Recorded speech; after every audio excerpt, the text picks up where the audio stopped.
で今回ね、河本。いうことでね、ブラジル SGI の人たち、市の中で公益機関に認定されるっていうのはすごいですね。いやーすごい。改めてだけど、うん。創価学会が公益な機関だって日本人は思ってるだろうか。日本じゃあんま聞かんですね、残念なことに。めちゃめちゃ公益だと俺は思うけど、うんそうやって認識されてるかなっていうところで、もっとアピールしてからなあかんな言うてね。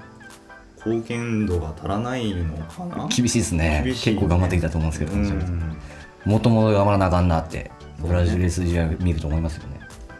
ね、社会貢献していきましょうよ。公益な団体だと思われるように努力していきましょうよと。はい。市安楽業の安楽業法の具体的な内容に今から入っていきますね。はい。いきましょう。はい。根源の一方を従事したゆえに安楽。遠藤。さて、安楽行本は文殊師利菩薩が釈尊に、悪世においてどのように法華経を説いたらよいでしょうかと質問するところから始まります。釈尊はこれに答えて、真悔誓願の4つの安楽行を説いていきます。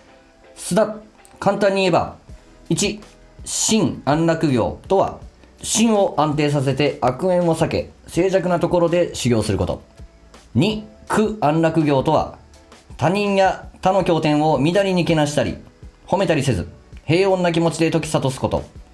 3、意安楽行とは、嫉妬や慢心やおもねりの心を抱かず、総論を避けて経を保ち、読み解くこと。4、誓願安楽行とは、大慈大悲の心で、至上救済の誓願を立て修行することです。遠藤。この死安楽行は修行の方法を説いていると天台は言っています。つまり悪世のさまざまなことに心身を煩わされずに法華経を広めていく方法です。斎藤、ベテランの菩薩、心行の菩薩には方法を教えるまでもないけれども、初心の菩薩、専業の菩薩には方法を教えてあげないと事業も桁業も全うできないとも天台は言っています。安楽行は初心者用の修行の助け舟とも言えないでしょうか。池田。安楽行本が方法論であるとすれば、漢字本は精神を説いている。その精神とは不釈神妙です。我が身を惜しまず商法を惜しむ心です。この不釈神妙を安楽行本の根本と見なければ、それこそどうすれば楽に修行できるかというそこの浅い話になってしまう。死安楽行の安楽とは根本的には妙法を真悔の三号、つまり全生命で行じていくことです。故に全生命が安楽の境外になる。南妙法蓮華経こそ真の安楽の法なのです。斉藤、私たちにとって具体的にどうすることが安楽なのかが大事ですね。音菊伝には安楽行の体とはいわゆる上行初伝の南妙法蓮華経これなりと仰せです。安楽行の本体は法華経において上行菩薩が受け継いだ、そして上行菩薩によって末法に愚通されるべき三大秘宝の南妙法蓮華経であると。池田。門弟のお立場から教えてくださっているところだね。戸田先生は安楽行本の音菊伝を講義されてこうおっしゃっていた。4つの安楽行というのがあるのだよ。なかなかやかましいのだよ。それを大聖人様は型を破っちゃった。南妙法蓮華経といえば皆安楽になるから、それでいいんじゃないかと。釈迦仏法の安楽行本からいけば、心ではこう思え、口ではこう言え、体ではこうやれ、願いはこう立てろといろいろな条件をつけたけれども、大聖人様の安楽行本は楽なんだよ。困ったらご本尊様に南妙法蓮華経と言えというのです。そうすれば安楽になってしまうじゃないか。他はないでしょう。音菊伝に諸法実相なれば安楽行にあらざることなしと仰せだが、先生は諸法実相、世の中のことというものは皆変わったことをやることはないのだよ。自分の好きなようにやっていればいいのだよ。諸法実相、犬もそのまま、人間もそのまま。ただ南妙法蓮華経と唱えるか唱えないかで諸法実相であるかないかということになる。ありのままでその姿それ自体であれば安楽行本だと。ありのままの自分でああ本当に満足だ、我が人生は大勝利だとなるのが信心です。それが安楽です。人間は誰でも幸福を求めている。本当の揺るぎない安楽を求めている。ある人はそれを蔵の宝に求め、ある人は地位とか健康とかの身の宝に求める。しかし本当の幸福は心の宝にある。その実態は信心という大境界です。大聖人は一切主情南無法蓮華経と唱うるより他の有楽なきなり、法華経を保ち立て祀るより他に有楽はなしと仰せです。南無法蓮華経と唱える以外にないのだ。苦をば苦と悟り、楽をば楽と開き、苦楽ともに思い合わせて南無法蓮華経と唱えていきなさいと。欲望を満足させて得られる安楽ではない。自受法楽、こんこんと湧き出る法楽を自ら受けて楽しむ。そういう安楽の境界が得られるのです。生命自体の安楽だから強いのです。大聖人は現世安穏、五章全書とはこれなりとも仰せられている。また三類の合的の出現こそ現世安穏の門の証明であるとも述べられている。ねえ戸田先生の指導って面白いですよね。だいぶ緩くて、なかなかやかましいんですわ。4つの安楽行見ましたか、さっきのところ。身を安定させてってね、悪縁避けて静かなところで修行して、ね、他人の経典乱にけなしたら褒めたりしたい、平穏な気持ちで解き諭す。嫉妬や慢心の心を抱いてはいけない、総論避けて。そういうのがあるから、これをそのまま読んじゃうと、ああなるほどねっていう風になっちゃう人がいるんですわ。戒律みたいだね。そうそう、戒律みたいになって、嫉妬しちゃいけないんだとか、ね、釈伏をけなすと唱える人とかもいたりするから、そうじゃあ釈伏をすることを避けちゃう。あと静かなところ、要するに山とかに行って修行した方がいいとかいう形になっちゃうみたいな感じで、勘違いした人が多いってことだよね。だから、こんだけ前提があった上で今のところ読んだわけや。でだからこういうのがあるから勘違いした人がいるからやがましいんだとちょっとややこしいというかね、なんかいう意味合いでやかましいっていう言葉使ってますけど、ね、だけども大事なことはね、大話だった本、嫉妬の話、漢字本、何の話、それを経た上での安楽行本なんだよっていうことが大事で、そこを経て安楽の境界が出てくる。さあ恋の、大学の先に安楽っていうものがあるからっていうね、真悔、もう自分の生命の全てと向き合った上で安楽っていう境界にたどり着くっていうことが大事で、これはね、釈伏、自分を釈伏し続けたからこそ得られる字だと思うの。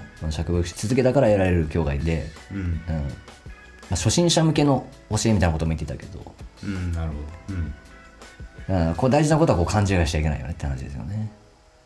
そうね。そうね。前回やったからね、なんとなく山本君は分かると思うけど、ここで勘違いした人もいますよって話ですよね。須田、普通の安穏感とは正反対ですね。池田、難を避け苦しみを避けて何かこそこそと生きていくような弱々しい生命ではないのです。さあ何でも来いと、さあまた山を越えるぞ、山を越えた分また人生を大きく楽しめるんだ、多くの人を救えるんだと、究極の積極的人生が大聖人の仏法です。俺が言ってることは間違いじゃないですね。これ好きだな、積極的人生。究極の積極的人生。これが我々が私は創価学会の修行というかね、信心なんですよ。ね、よく主体的に動けとか、能動的な人生とかよく言うけど、いいね、この積極的人生。ゴリゴリ前のめりですやん。そうですね。いいね。またなんか刺さったようで好き。いいじゃないですか、いうことですよ。やっぱりこう本読んだ上でだったら、俺の言ってることを信じてくれるかなって感じなんですけどね。俺も本読んだこと言ってるだけだけど、そういうことでございますね。続いていきますよ。死安楽行。池田、これまでの話を前提にして死安楽行の内容を少し見てみよう。須田、まず真安楽行です。ここでは菩薩の行書、すなわちどう振る舞うべきかと真言書、すなわち人との交際はどうすべきかが説かれます。行書とは忍耐強く、柔和で乱暴でなく、恐れおののくことなく、何者にもとらわれず、物事をありのままに見てみだりに決めつけることがないと。これらは一つ一つ大事なことですね。真言書では、誘惑されて仏道の志を失いそうなところへは近づくなと言っています。権力者のところや遊興の場所に行くなとか、男性は女性にやましい心を持って法を説くなとか、そしてそれらの根本姿勢を一切は空であるから無であるとか無であるとか囚われの心で見てはいけないと説いています。斉藤、大まかに言って人間としての振る舞い、常識やエチケットを教えています。悪縁に近づかず、偏見や邪見などにとらわれるなと、用心を教えているのではないでしょうか。次に苦安楽行。これは口の利き方についての注意です。経典や発子の悪口を言ってはいけない。他人のここが好きとか嫌いとか、ここがいいとか悪いとか言ってはいけない。名前を挙げて人をけなしたり褒めたりしてはいけないなどです。まさに小樹ですね。遠藤、ただあくまで法を説くにあたっては、方便を用いて皆を発信させ、次第次第に仏道に入らせよ。慈しみの心を持って説け。昼も夜も常に無常道の教えを説き、多くの因縁、比喩を語って主情を喚起させよ。質問を受けたら、正常の教えではなく、大乗の教えによって答え、一切のありのままを知る知恵を得させよ。多くの人々が仏道を成就することを心に念ぜよ。等々強調しています。これらは今でも通じる仏法のリーダーの振る舞いを教えたものと考えてよいのではないでしょうか。池田、何かを与えるのがリーダーです。一言でもいい。お疲れのようですね。お忙しいんですか？ご主人はお元気ですか？風邪をひかれないよう暖かくしてくださいね。いつも素晴らしい会場を使わせていただいてありがとう。例えば、せんべいの1枚、みかんの1個でもあれば、小さい袋か何かに入れてね。よろしかったら、帰りにでも召し上がってくださいと。何でもいいんです。どうすれば皆が元気になるか。どうすれば希望を与えられるか。安心を与えられるか。常に考えていくのがリーダーです。須田、次は意安楽行です。ここでは法華経を説くにあたっては、妬み、怒り、おごり、へつらい、偽りの心を捨てよと教えています。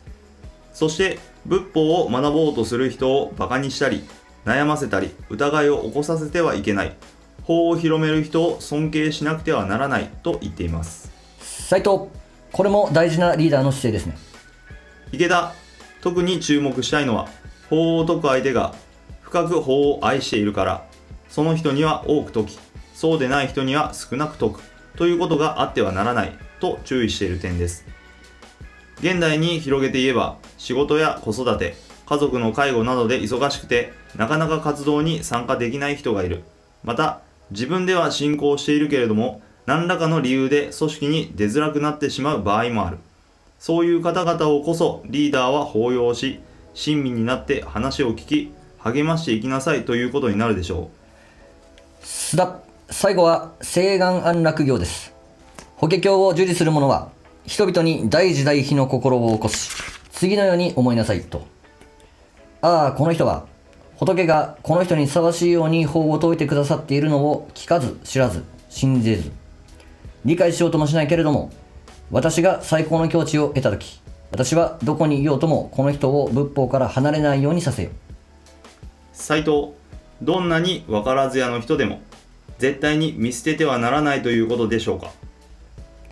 まあね、今のところもちょっと教条的な感じがありますが、これをどう捉えるのかっていうのが大事でございましてね。なるほど。次のところで語っておられます。はい。我らの誓願は人間を救え。池田、戸田先生はこの誓願についておっしゃっていた。安楽行本の誓願なんてとってものんきなものだよ。もし自分が仏になったら助けてやるという誓願を立てるのだ。そうなれば安楽だろう。釈伏なんか今すぐすることないから。わしが仏になったらその時に縁を結んだやつは助けてやると。自分が仏になったら救ってあげようというのはまだまだ無慈悲なのです。